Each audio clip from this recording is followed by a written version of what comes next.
سمجھتے ہیں کہ شاید رمضان میں ہی ہم دورہ قرآن کریں تو فضیلت زیادہ ہوگی، جبکہ اللہ تبارک و تعالیٰ نے جو اسلامی کیلنڈر مرتب کیا وہ خود اللہ تبارک و تعالیٰ کی ذات کی طرف سے ہے کہ باقاعدہ حدیث ہے اس بارے میں کہ اللہ تبارک و تعالیٰ فرماتے ہیں، صحیح بخاری شریف کی یہ حدیث ہے کہ مہینوں کی جو مقررہ تعداد ہے وہ میں نے خود منتخب فرمائی اور اس میں سے 4 مہینے میں نے حرمت والے بتائے، جن میں 3 مہینے پے در پے ہیں یعنی آگے پیچھے ہیں، اور 1 مہینہ جو کہ جمادی الاخر سے لے کے یعنی جمادی الاخر کے اینڈ سے شروع ہوتا ہے اور شعبان کے اینڈ تک، شعبان کے شروع تک ختم ہو جاتا ہے، اور اس مہینے کا نام رجب بتایا گیا۔ یہ حرمت والے مہینوں میں سے 3 مہینوں میں ذی قعدہ، ذی حجہ اور محرم الحرام، یہ ساتھ ساتھ آتے ہیں۔ آپ کو پتہ ہے پہلے ذی قعدہ آتا ہے، پھر ذی حج آتا ہے اور پھر محرم، یہ تینوں مہینے حرمت والے، اور اس میں سے یہ 1 مہینہ جو ان مہینوں کے درمیان آتا ہے۔ یہ 4 مہینے اللہ تبارک و تعالیٰ نے حرمت والے قرار فرمائے ہیں، اور ان 4 مہینوں کے بارے میں آپ صلی اللہ تعالیٰ علیہ وآلہ وسلم کا فرمان عالی شان ہے کہ اللہ تبارک و تعالیٰ فرماتا ہے کہ جو ان کی عزت کرتا ہے میں اس کی عزت کرتا ہوں۔ اور پھر اس کے بارے میں ایک اور حدیث میں آتا ہے کہ آپ صلی اللہ تعالیٰ علیہ وآلہ وسلم نے فرمایا کہ اس مہینے میں، حضرت ابن عباس سے جو حدیث ہے اس کے راوی ہیں، وہ فرماتے ہیں کہ حضور پاک صلی اللہ تعالیٰ علیہ وآلہ وسلم نے فرمایا کہ اس مہینے میں جو نیکی ہے اس کا ثواب باقی مہینوں سے بڑھ جاتا ہے، یعنی اس مہینے میں جو نیکی کی جاتی ہے اس کا ثواب باقی مہینوں سے بڑھ جاتا ہے، اور ساتھ ہی ایک وعید بھی سناتے ہیں کہ اس مہینے کا گناہ بھی باقی مہینوں سے بڑھ جاتا ہے۔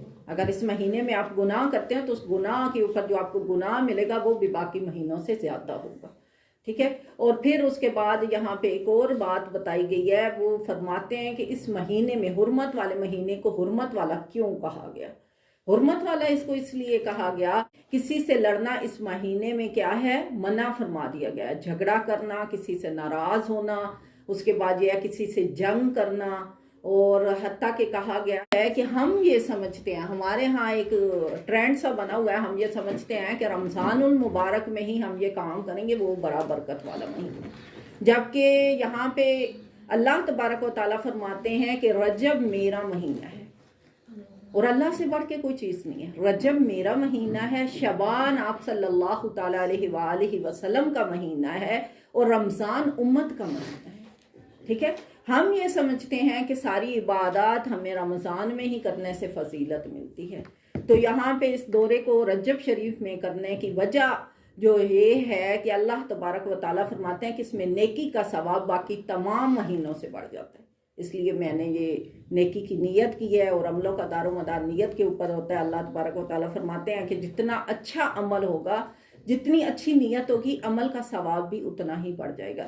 اور اس کے بعد ہم نے یہ دیکھنا ہے، میں نے چند پوائنٹ یہ اس لیے درج کیے ہیں کہ مجھے بتاتے ہوئے کوئی پوائنٹ جو ہے نا وہ بھول نہ جائے، کیونکہ یہ بڑی اہم معلومات ہیں جو میں آپ سے شیئر کرنے لگی ہوں۔ سب سے پہلے تو یہ ذہن میں رکھیں کہ جب بھی کسی کام کو کرنے کا ارادہ کرتے ہیں تو پہلے نیت ضروری ہے، کیونکہ نیت ہوگی تو آپ کو ثواب ملے گا۔ آپ دورہ سننے آتی ہیں، آپ یہ نیت کر کے جب گھر سے آئی ہیں کہ انشاءاللہ عز و جل میں پورے 30 پارے تکبیر اولیٰ کے ساتھ، یعنی سب سے پہلے آؤں گی، سب سے پہلے آ کے اس محفل میں بیٹھوں گی اور سب سے پہلے آ کے سنوں گی، آپ کی یہ نیت لکھ دی گئی ہے، کیونکہ اللہ فرماتے ہیں کہ جب کوئی بندہ نیکی کی نیت کرتا ہے تو اسی وقت اس کی نیکی لکھ دی جاتی ہے، اور جب کوئی بندہ برائی کا ارادہ کرتا ہے تو اس وقت تک نہیں لکھا جاتا جب تک کہ وہ برائی کو کر نہیں لیتا۔ تو ہم نے سب سے پہلے تو یہ نیت کرنی ہے کہ انشاءاللہ عز و جل ہم پورا قرآن سنیں گے، انشاءاللہ عز و جل ہم اس کو خوب اچھی طرح سمجھیں گے، اس کے مسائل کے اوپر غور و فکر کریں گے، اس کے اوپر عمل کریں گے، اور پھر اس دعوت کو دوسروں تک پھیلائیں گے، کیونکہ آقا مصطفیٰ صلی اللہ تعالیٰ علیہ وآلہ وسلم کا فرمان عالی شان ہے، تم میں سے بہتر وہ ہے جس نے قرآن پاک سیکھا اور دوسروں کو سکھایا۔ اور آپ صلی اللہ تعالیٰ علیہ وآلہ وسلم صحابہ کرام کے درمیان بیٹھے تھے، آپ نے صحابہ کرام سے پوچھا کہ کون یہ چاہتا ہے کہ اسے 1 جوڑا، یا روایت میں 3 جوڑے بھی آتے ہیں کہ اونٹوں کے بغیر کسی قیمت کے دے دیے جائیں؟ تو صحابہ کرام میں سے ہر ایک نے ہاتھ کھڑا کیا، کیونکہ سرخ رنگ کا اونٹ انہوں نے کہا تھا، اور سرخ رنگ کا اونٹ عرب میں بڑا نایاب تھا، بہت قیمتی اونٹ مانا جاتا تھا، اور پھر وہ بھی فری مل رہا ہو اور ایک نہیں، نر نہیں بلکہ نر مردہ دونوں کا جوڑا دیا جا رہا، اور ایک نہیں، روایات میں آتا کہ 3 جوڑے دینے تک کا کہا، تو پھر کون صحابی ہوتا جو پیچھے ہاتھ کرتا؟ تو سب کے ہاتھ کھڑے ہو گئے. تو آپ صلی اللہ تعالیٰ علیہ وآلہ وسلم نے فرمایا کہ جو کوئی کسی کو ایک آیت قرآن پاک کی سکھا دے گا اس کو 1 جوڑا اونٹوں کا بالکل فری، یعنی اتنا ثواب اس کو مل جائے گا کہ جیسے اونٹوں کی قیمت ہوتی ہے.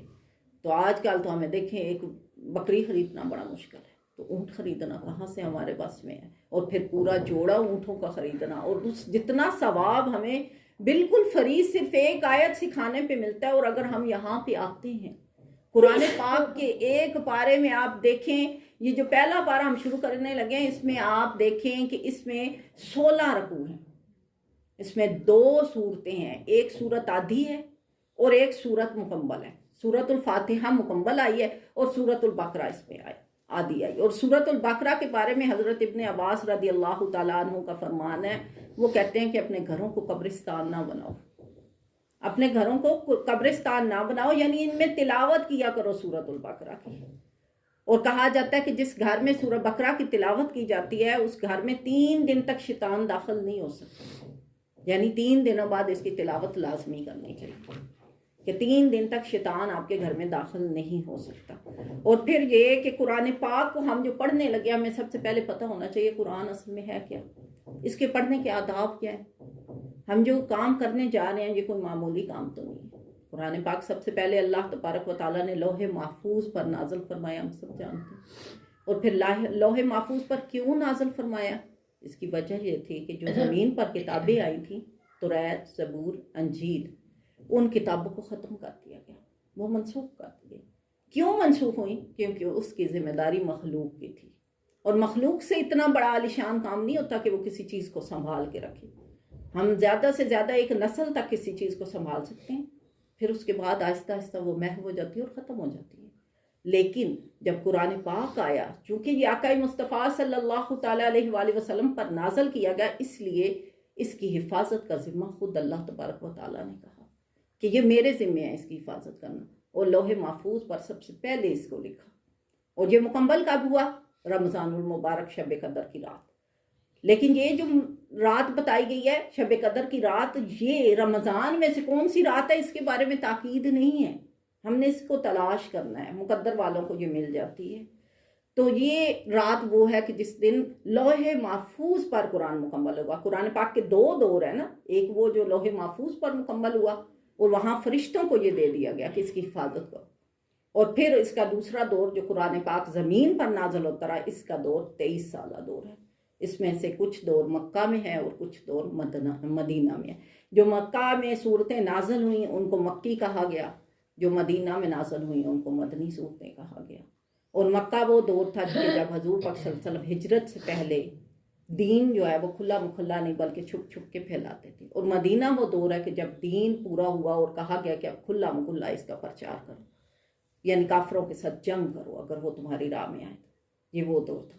تو اس وقت میں جو آیات آئیں وہ مدنی آیات کہلائیں، اور جو مکہ کے دور میں آئیں وہ مکی آیات آئیں. مدینہ آنے کے بعد جو سورت سب سے پہلے نازل ہوئی وہ سورۃ البقرہ ہے، اسی لیے اس کو پہلے پارے میں لکھا گیا ہے کہ سب سے پہلے یہ سورت آئی. اس میں 1000 حکم دیے گئے ہیں انسانوں کو، 1000 حکم دیے گئے ہیں کہ یہ کرو یہ کرو یہ کرو، اور 1000 باتوں سے منع فرما دیا گیا کہ یہ نہ کرو. اور 1000 وعیدیں سنائی گئی ہیں جس میں سے کچھ وعیدیں جنت کی اور کچھ دوزخ کی. تو یہ 3000 احکام لے کر آئی ہے ہمارے پاس. اور پھر اللہ تبارک و تعالیٰ نے قرآن پاک پڑھنے کے آداب بتائے. سب سے پہلا آداب کیا ہے قرآن پاک کو پڑھنے کا؟ کہ بے وضو نہ پڑھیں، باوضو ہو کے قرآن پاک کی محفل میں ظاہر کی بھی صفائی رکھیں، باطن کی بھی صفائی کر کے آئیں. ہم جس محفل میں آئے ہیں یہاں اللہ والے آیا کرتے ہیں، علم والے آیا کرتے ہیں. اللہ تبارک و تعالیٰ فرماتے ہیں میں جسے پسند کرتا ہوں اسے بھلائی کی توفیق دے دیتا ہوں، اور جب وہ بھلائی سیکھنے کے لیے آتا ہے تو میں سمندر کی مچھلیوں سے کہتا ہوں کہ ان کے لیے دعائے خیر کرو. یہی وجہ ہے کہ چل کے آنے کا ثواب زیادہ ہے. قرآن پاک گھر میں بھی پڑھیں گے ثواب ہوگا، لیکن جب آپ چل کے جاتے ہیں کسی جگہ پہ تو ہر قدم پہ سمندر کی مچھلیاں ان کی تعداد نہ آپ جانتے ہیں نہ میں جانتے ہیں، وہ سب ہمارے لیے دعائیں مغفرت کر رہی ہوتی ہیں۔ اور پھر اتنے پہ قلیل نہیں کیا اللہ تبارک و تعالیٰ نے، بلکہ فرشتوں کو حکم دیا کہ جانے والوں کے پیروں میں اپنے پر بچھاؤ، کہ وہ دین سیکھنے جا رہے ہیں۔ اور پھر بچھانے میں صرف رستے تک محدود نہ رکھا اس بات کو، بلکہ فرمایا کہ جب کسی محفل میں داخل ہو جائے جہاں ذکر یعنی قرآن پاک سکھایا جاتا ہو تو دروازے پہ کھڑے ہو جایا کرو اس وقت تک جب تک یہ اس محفل میں بیٹھیں، ان کی نیکیاں لکھتے رہنا، کہ ہر عمل کے اوپر اس کی نیکیاں ہوتی ہیں۔ اور عالم کی صحبت جو ہے یہ خود ایک بہت بڑی نیکی ہے۔ اللہ تبارک و تعالیٰ نے فرمایا تم میں سے بہتر وہ ہے جو قرآن پاک سیکھے اور دوسروں کو سکھائے۔ اور چونکہ علماء کرام قرآن سکھانے والے ہوتے ہیں تو عالم کی صحبت میں رہنے سے ہمیں 5 انعامات ملتے ہیں، جن میں سے پہلا انعام کہ جتنی دیر ہم عالم کی صحبت میں ہوتے ہیں ہم گناہوں سے بچے رہتے ہیں۔ دوسرا یہ کہ عالم کی صحبت میں چونکہ علم سکھایا جاتا ہے اور علم سیکھنا عبادت ہے تو وہ ٹائم ہمارا عبادت میں لکھ دیا جاتا ہے۔ اور تیسری وجہ یہ کہ ہم طالب علم کہتے ہیں، اور طالب علم کے لیے اللہ کہتا ہے کہ مغفرت ہے، یعنی اس راستے پہ جو چل پڑا اور اسی حالت میں مفوت ہوا تو وہ شہید کے درجے ہو جائے۔ اور شہید کا درجہ کیا ہے؟ قرآن فرماتا ہے کہ وہ سبز پرندوں کی مانند جنت میں گھومتے ہیں، جہاں ان کا دل چاہتا ہے وہ پڑاؤ کرتے ہیں، اور ان کا ایک خون کا قطرہ بھی زمین پہ نہیں آتا کہ رب ان کی بخشش فرما دیتے ہیں۔ تو یہ اتنا بڑا درجہ طالب علم کے لیے، اور کس کی وجہ سے؟ عالم کی صحبت کی وجہ سے، کیونکہ عالم اسے علم سکھاتا ہے اور وہ علم سیکھنے کے لیے اس کے پاس آتا ہے۔ اسی لیے کہا گیا کہ عالموں کے آگے اونچی آواز سے بات نہ کیا کرو، ادب سے بات کیا کرو، کیونکہ یہ وہ لوگ ہیں جو مولا کی صدا دینے والے ہیں، اور مولا کی صدا عام بندہ نہیں دے سکتا۔ اللہ تبارک و تعالیٰ فرماتے ہیں اس کے لیے خاص بندوں کو چن لیا جاتا ہے، تم میں سے خاص لوگوں کو چن لیا گیا ہے جو تمہیں دین سکھائیں، بے حیائی سے باز کریں اور اچھائی کی طرف دعوت دیں، تاکہ تم آؤ اچھائی کی طرف اور تمہاری مغفرت کر دی جائے۔ تو یہاں پہ ہم نے دین سیکھنا ہے۔ اب آتے ہیں آداب کی طرف، باوضو بیٹھنا ہے، بے وضو نہیں بیٹھنا۔ دوسری بات یہ شور شرابہ نہیں کرنا۔ اکثر اوقات ہمارے یہاں کیا ہوتا ہے، ہم جب باہر سے آتی ہیں نا تو ہم سب سے پہلا فریضہ یہ سمجھتی ہیں کہ اب جتنے بیٹھے ہیں ان سے سلام دیں۔ قرآن پاک کی محفل میں جب آئیں خاموشی سے بیٹھ جائیں، مت دیکھیں کہاں جگہ مل رہی ہے، جہاں بھی جگہ ملے یہ دیکھیں کہ ہم اللہ کا کلام سننے آئے ہیں، اور اللہ تبارک و تعالیٰ کے کلام ہی سب سے بڑی چیز ہے۔ اس کے بارے میں ایک روایت آتی ہے، کلام الملک ملک الکلام، اللہ کا کلام کلاموں کا بادشاہ، یا کہا گیا بادشاہ کا کلام کلاموں کا بادشاہ۔ دیکھیے ہمارے ہاں فقیر جب صدا لگاتا ہے نا تو ہم گھروں میں سن بھی رہے ہوں تو ہم کسی کے دل پہ اثر نہیں ہوتا، اس کی صدا اتنی ہمیں سریلی نہیں لگتی کہ ہم سارے کام چھوڑ کے تو بیٹھ کے سنیں، ایسا ہی ہوتا ہے نا۔ لیکن جب بادشاہ کا کوئی ہمارے ہاں وزٹ ہوتا ہے، سپوز ہمارے آج جو ہے وہ عمران خان ہمارے محلے میں آ رہا ہو تو ہم کیا کریں گے؟ ہم سارا کام چھوڑ کے عمران خان کی بات سننے جائیں گے، اور پھر نہ صرف سنیں گے بلکہ ہم اسے ریکارڈنگ کریں گے اپنے موبائلوں میں، اس کے ساتھ سیلفیاں لیں گے، اس کی ریکارڈنگ کریں گے، پھر اسے جو وہ کہے گا نا اسے تذکرہ کیا جائے گا عوام کے اندر، ایک دوسرے کو بتائیں گے وہ یہ کہہ کے گیا، وہ یہ کہہ کے گیا، وہ یہ کہہ کے گیا، اور بعض لوگوں کے دل پہ اتنا اثر کرے گا کہ وہ اسے اخباروں میں شائع کریں گے۔ تو کیوں؟ کیا وجہ؟ صدا تو فقیر بھی دے رہا تھا، صدا تو عمران خان نے بھی دی، لیکن ہم نے بادشاہ کی صدا کو تو اتنی امپورٹنس دی لیکن فقیر کی صدا کو نہ سنا، کیونکہ بادشاہ اور فقیر میں فرق ہے۔ ہم قارئ علم کی، یہ ہم قرآن کی مثال دے رہے ہیں، اور اس کی مثال میں نے اس لیے یہ دی ہے کہ ایک عام بندہ جب صدا دیتا ہے تو ہم توجہ نہیں کرتے، لیکن جب بادشاہ صدا دیتا ہے تو ہم بڑی توجہ کرتے ہیں۔ اسی طرح جب ہم عام کتاب پڑھتے ہیں ہمیں اتنے آداب نہیں رکھنے کا حکم، لیکن جب ہم قرآن پاک پڑھتے ہیں تو اس کے آداب ملحوظ ہیں کہ بھائی بڑے ادب سے پڑھو، یہ عام کلام نہیں، یہ بادشاہ کا کلام ہے، اور بادشاہ کے کلام کی شان ہے کہ اس کا ادب کیا جائے۔ جب دنیا کے بادشاہ آنے پہ ہم اتنا کچھ کریں تو رب تو سب سے حاکم ہے، سب سے بڑا بادشاہ تو وہ ہے نا، اس کے کلام کے لیے ہمیں سب سے زیادہ توجہ چاہیے، سب سے زیادہ ہمیں جو ہے ادب و آداب چاہیے۔ پھر اس کتاب کو جس کو ہم پڑھنے جا رہے ہیں اس کا نام قرآن رکھا گیا۔ کیوں رکھا گیا قرآن پاک؟ کیونکہ یہ لفظ قرات سے بنا ہے، اور قرات کے معنی کیا ہیں؟ اللہ تبارک و تعالیٰ فرماتے ہیں قرات کا معنی پڑھا گیا، اور اس کو کتنا پڑھا گیا. دیکھیں دنیا میں کوئی کتاب اتنی نہیں پڑھی گئی جتنا تک قرآن پاک پڑھا گیا. ہر دور میں علماء بھی پڑھتے رہے، قاری بھی پڑھتے رہے، محدث بھی پڑھتے رہے، محقق بھی پڑھتے رہے، مفکر بھی پڑھتے رہے، لیکن کیا اس کا دور ختم ہوا؟ نہیں. پھر اگر دیکھیں کہ دنیا میں اگر کوئی کتاب چھاپی جاتی ہے تو اس کی چھاپ 1 2 3 4 5 تک، بس 5 دفعہ وہ کتاب چھپی، پھر اس کے بعد وہ پرانی ہو گئی. لیکن قرآن پاک کی اشاعت کی اگر بات کی جائے، سالانہ لاہور میں کئی ملین قرآن پاک چھاپے جاتے ہیں. تو پورے پاکستان کی کتنی مقدار ہو، اور پھر پوری دنیا کی کتنی مقدار ہو. تو یہ جس کلام کو ہم پڑھنے جا رہے ہیں، سب سے پہلے ہم نے اس کی عزت کو دیکھنا ہے کہ یہ کوئی عام کتاب نہیں ہے. اس کی عزت ہمارے لیے کتنی امپورٹنٹ ہے، اس کو ہم نے جاننا ہے. جب بیٹھیں بڑے ادب سے بیٹھیں کہ ہم بڑی ہی بزرگ جگہ پہ بیٹھے ہیں، بڑی ہی بلند جگہ پہ بیٹھے ہیں. اور بڑے لوگ کہا کرتے تھے با ادب با نصیب، بے ادب بے نصیب. جتنا زیادہ آپ ادب کریں گے اتنا ہی نصیب کھلتا جائے گا، اور جتنی زیادہ بے ادبی کریں گے اتنا ہی نصیب بند ہوتا چلا جائے گا. آج ہمارے ہاں کیوں علم ہے عمل نہیں؟ کیونکہ ہم ادب کی سیڑھی کو نہیں جانتے.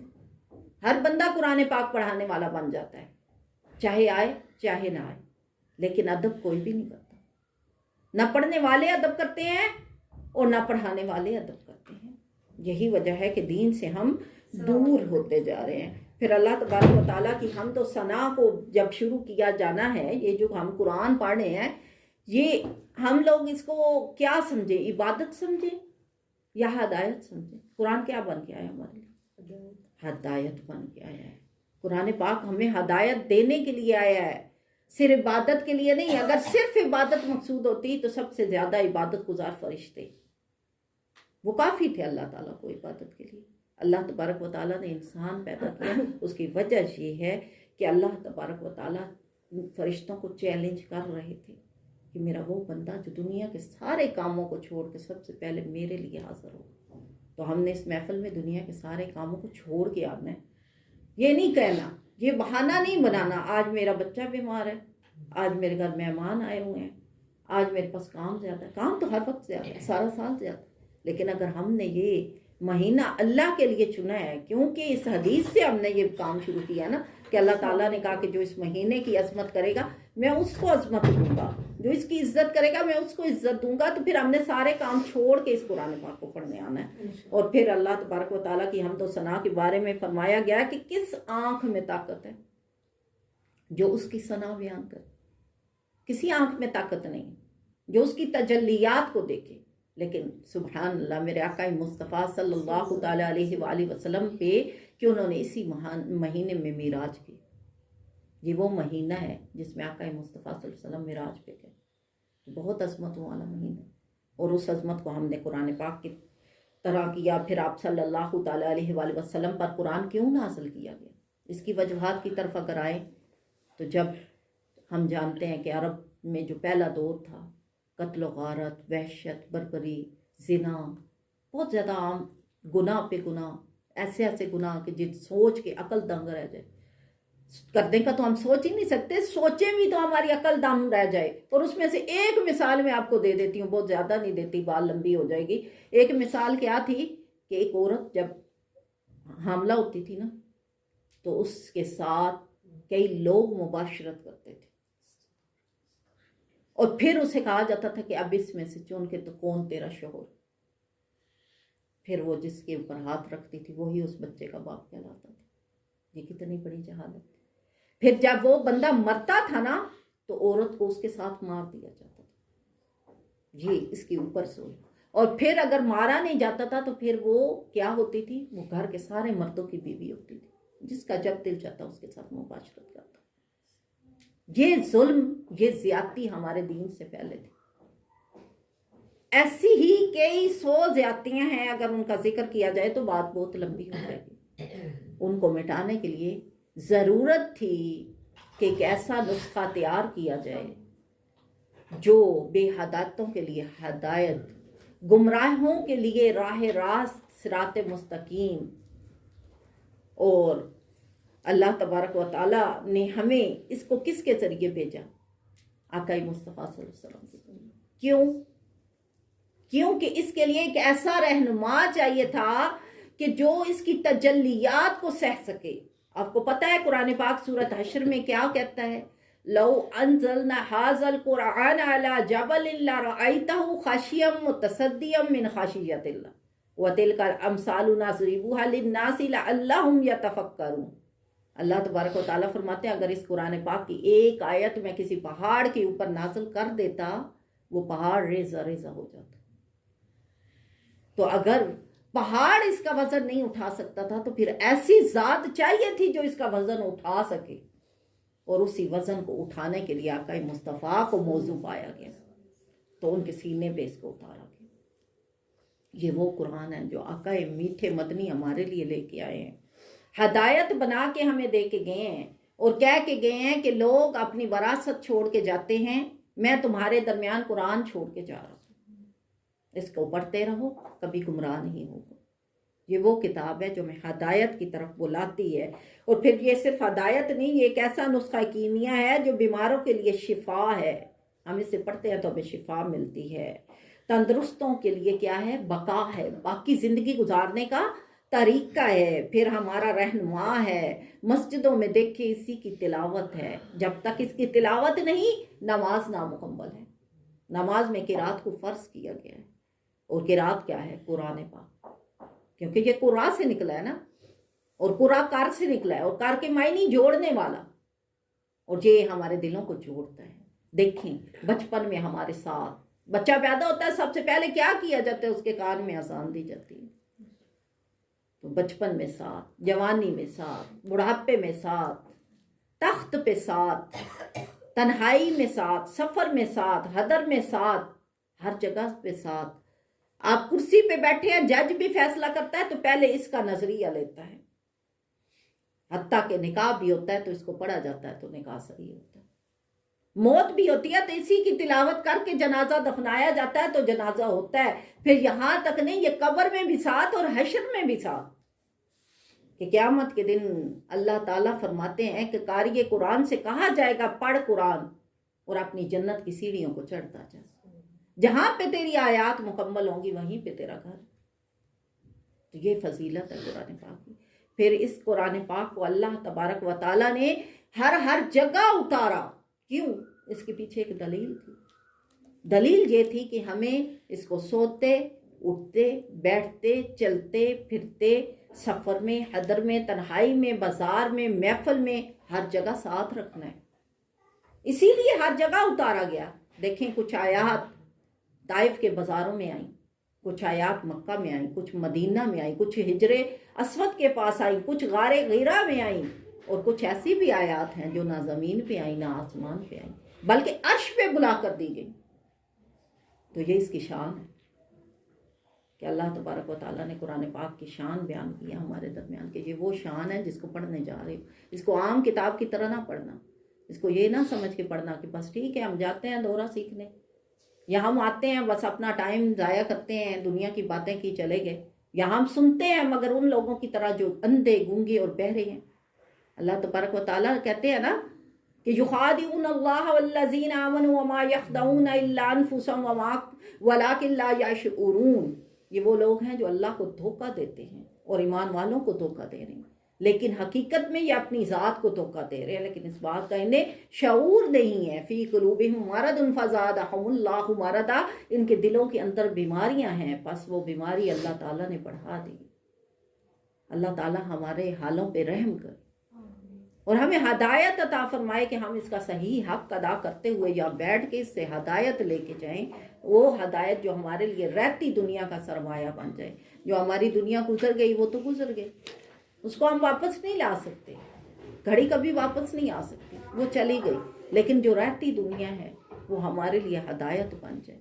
یہ دعا کر کے اس محفل میں بیٹھنا ہے اور بڑے آداب سے بیٹھنا ہے، اور روز آنے کی نیت تو سب سے پہلے کرنی ہے۔ یہ میں بار بار کہہ رہی ہوں کہ آج کا دن نہیں سمجھنا کہ امپورٹنٹ ہے، بلکہ روز اسی طرح کہ مجھ سے بھی پہلے آنے کی کوشش کرنی ہے آپ لوگوں نے، کیونکہ قرآن پاک کو انتظار نہیں کروانا چاہیے۔ ہم اس کا انتظار کریں جچتا ہے، اللہ کا کلام ہمارا انتظار کرے یہ نہیں جچتا، کیونکہ اس کے بارے میں ہے کہ جب یہ پڑھا جاتا ہے تو 40 گھروں تک اس کی رحمت جاتی ہے۔ اور اگر وہ دروازے بند ہوتے ہیں تو یہ لوٹ آتی ہے.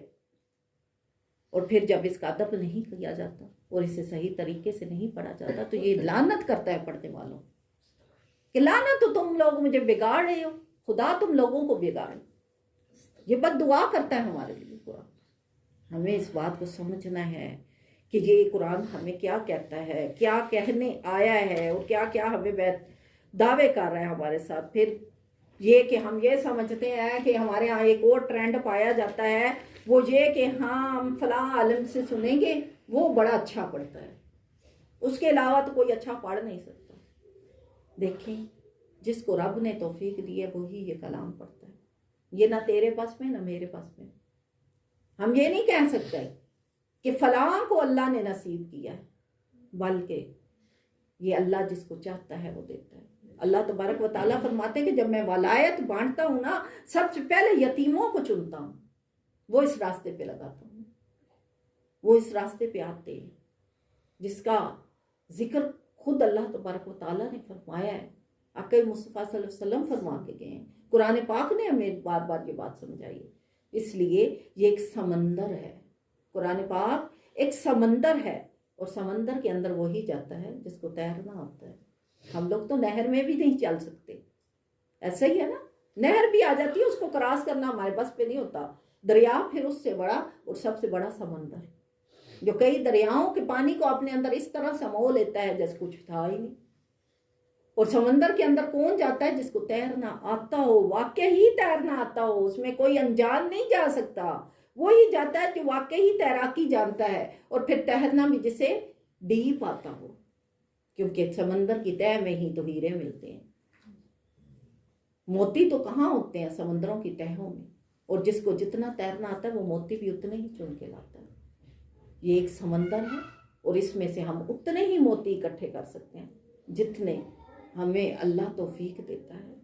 اس سے زیادہ ہم اکٹھے نہیں کر سکتے. اس لیے یہ دعویٰ کرنا فضول ہے کہ میں نے قرآن پاک کو مکمل کیا یا میں قرآن پاک کے علم کو بھرپور جانتا ہوں. اگر میں آپ کے سامنے بیٹھی ہوں اس میں میرا کمال نہیں، یہ میرے رب ذوالجلال کا کمال ہے کہ اس نے اس منصب پہ مجھے بٹھایا ہے. لیکن میں یہ دعویٰ نہیں کر سکتی کہ مجھ سے غلطیاں نہیں ہوتی، مجھ سے غلطیاں ہوں گی نہیں، یا میں آپ کی طرح انسان نہیں ہوں. میں آپ کی طرح انسان ہوں، مجھ سے غلطی بھی ہو سکتی ہے، پڑھتے ہوئے بھی، بتاتے ہوئے بھی. اس لیے جہاں کہیں پہ بھی غلطی ہو آپ نے رہنمائی کرنی ہے. یہ سمجھیں ہم سب قرآن پاک کو سکھانے والے، سیکھنے والے، مل بیٹھ کے کچھ سیکھیں گے، کچھ سکھائیں گے. یہ دعویٰ نہیں کر سکتے کہ تجھے زیادہ آتا ہے مجھے کم آتا ہے. ہم سب سیکھنے والے ہیں، اور اللہ جس کے سینے کو کھولتا ہے اس کو قرآن کی سمجھ عطا فرماتا ہے. اس لیے اگر بھی کوئی بھی غلطی ہو اس کو اس لیے درگزر نہیں کرنا کہ شاید اس بات پہ کوئی برا مان جائے گا. اس میں برا ماننا ہمارے حق میں نہیں ہے. اگر ہم برا مانیں گے تو ہم اپنی عاقبت خراب کریں گے. رہنمائی بہرحال ہمیں ضروری ہے. اللہ تبارک و تعالیٰ سے دعا کرتی ہوں کہ اللہ تبارک و تعالیٰ ہمیں اس کے ادب و اداب سکھائے، ہمیں اسے پڑھنا سکھائے، اس کو عجز و انکساری، خوش و خضوع کے ساتھ سننا فرمائے. جہاں پہ عذاب کی آیت آئے وہاں پر ضرور استغفار پڑھیے گا. جہاں پہ بشارت آئے اللہم اجعل منہم، اے اللہ ہمیں بھی ان لوگوں میں سے کر. اگر عربی میں نہیں آتا اردو میں کہہ دیں. جب بھی ترجمہ بیان کیا جائے اور ایسے لوگوں کا ذکر آئے کہ جن کے اوپر اللہ تعالیٰ نے اپنا انعام کیا تو کہیں اے اللہ ہمیں بھی ان لوگوں میں سے کر دے. اگر عذاب کی آیت آئے اللہ ہم تجھ سے معافی مانگتے ہیں. اگر بشارت آئے تو اللہ تبارک و تعالیٰ ہمیں بھی ایسی بشارت عطا فرمائے. یہ اپنے لازمی کہنا ہے. اور پھر یہ کہ ذہن میں رکھنا ہے کہ یہ وہ نسخہ کیمیا ہے جس سے ہم نے کچھ لے کے جانا ہے. اگر ہم آ کے بھی خالی رہ گئے تو ہم جیسا بد نصیب کوئی نہیں. کہ قرآن سنیں بھی اور ہمارے دلوں پہ اثر نہ ہو تو ہم جیسا بد نصیب کوئی نہیں. اس انداز سے سننا ہے کہ ہمارے دلوں پہ اثر کرے. اللہ تبارک و تعالیٰ سے دعا کرتی ہوں اللہ تبارک و تعالیٰ عمل کی توفیق عطا فرمائے. تلاوت سے شروع کرتے ہیں.